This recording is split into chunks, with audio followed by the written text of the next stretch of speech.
Coach, I need change for the phone. My car is dead. Ginger, why don't you find the number of a taxi while I call the garage? There you go. Thanks, Coach. Well, that taxi's going to cost you a pretty penny, Miss Sable. I have no choice, Coach. I have to get to the television studio. You can borrow my car. Oh, sir, thank you. Jeff will drive you. Oh, no, A woman shouldn't drive at night alone on a highway. Metcalf. Sir. The mechanic will be here within the hour. What's the taxi number? Arthur, I told your lovely fiancée that you should save the cab fare. Metcalf can drive Miss Zabel to the television station in my car while you keep an eye on the mechanic. Don't want some bum ruining that fine automobile. Well, thanks, Coach. I'm sure my car will be fixed by the time you get back. Do you mind, Jeff? Huh? Son, come and get the keys. Yeah. We'll meet you in the parking lot, Slugger.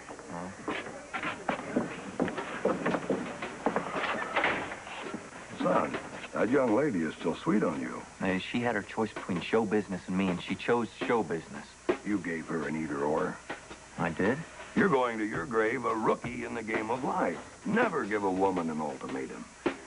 And never draw a line in the sand for anybody, because you always end up standing on your side of the line all by yourself, which you ought to know by now is a pretty lonely place to be. Coach, Shut up, son. You're running out of time. See this rotor?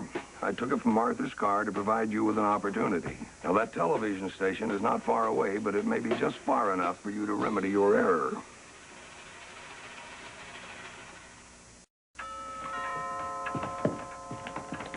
Now, don't let on that we're getting divorced. Divorce is a sure sign, Danny. We're willing to sell below market value. I wasn't born yesterday. Good afternoon. Good afternoon, Don. Mr. Sandler. Good afternoon, Mr. and Mrs. Sloan. I can't tell you how thrilled I am to be listing your home. Are you going to paint the exterior? We hadn't planned on it. I only mention it because first impressions are important. Well, if you recommend it, we could touch it up. But the same colors, though. My Ruth picked out the colors. I've always loved her taste.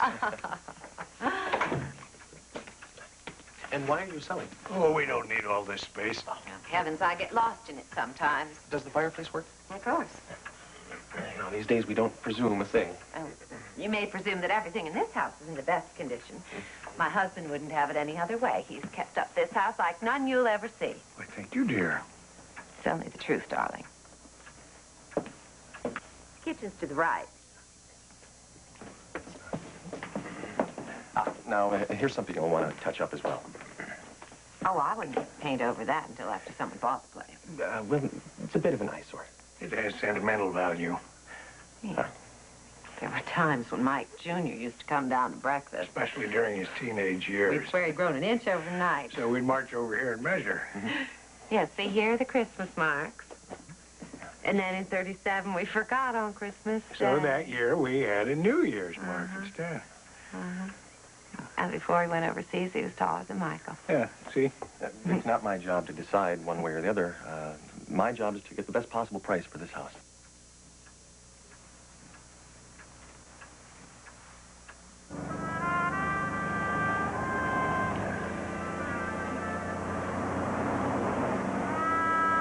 I wanted to, I should thank you for leaning on Coach to give me another chance. Who told you? Coach.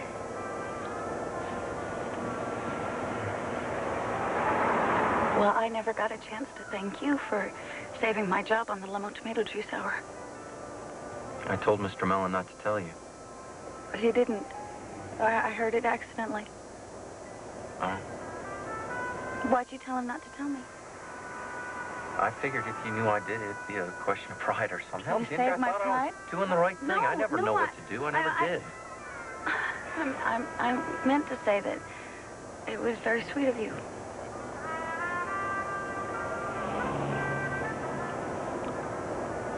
Was it like the time you, paid that little photographer to take my picture?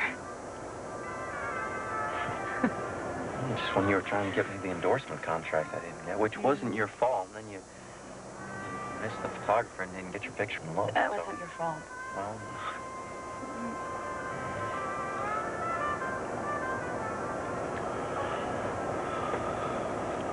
did you ever notice that happened a lot to us? Set out to do one thing and the opposite thing happened. Yes.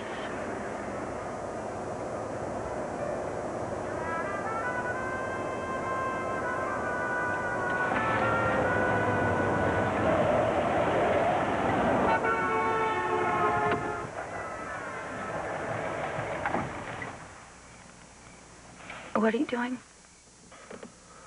Stopping the car.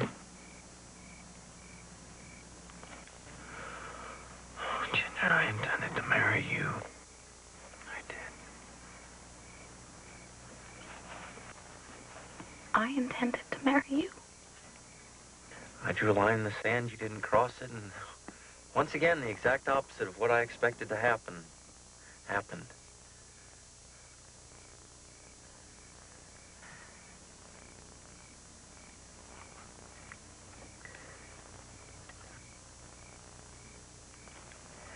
I know this is the wrong question to ask a woman who's engaged to another man, but,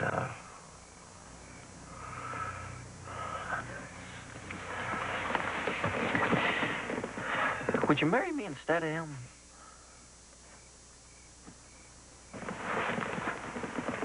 Yes. Yes. Yes.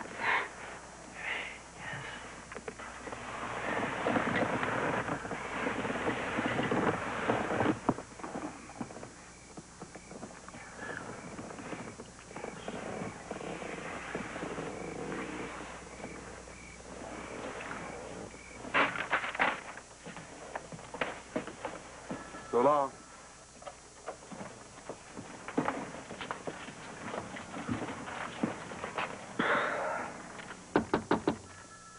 Come in.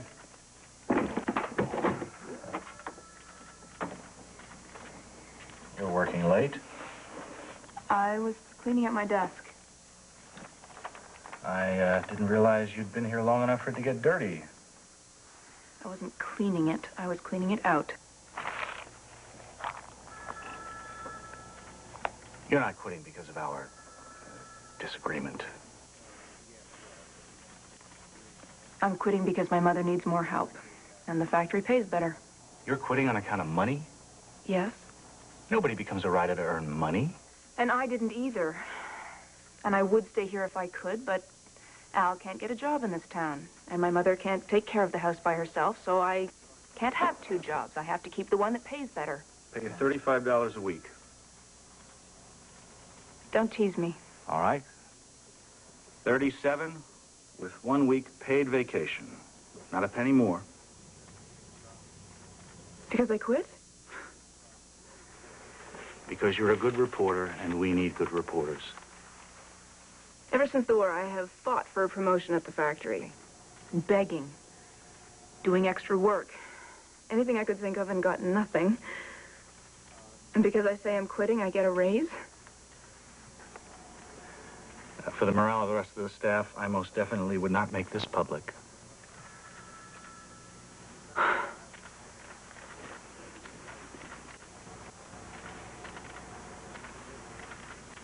So you think I'm a good writer?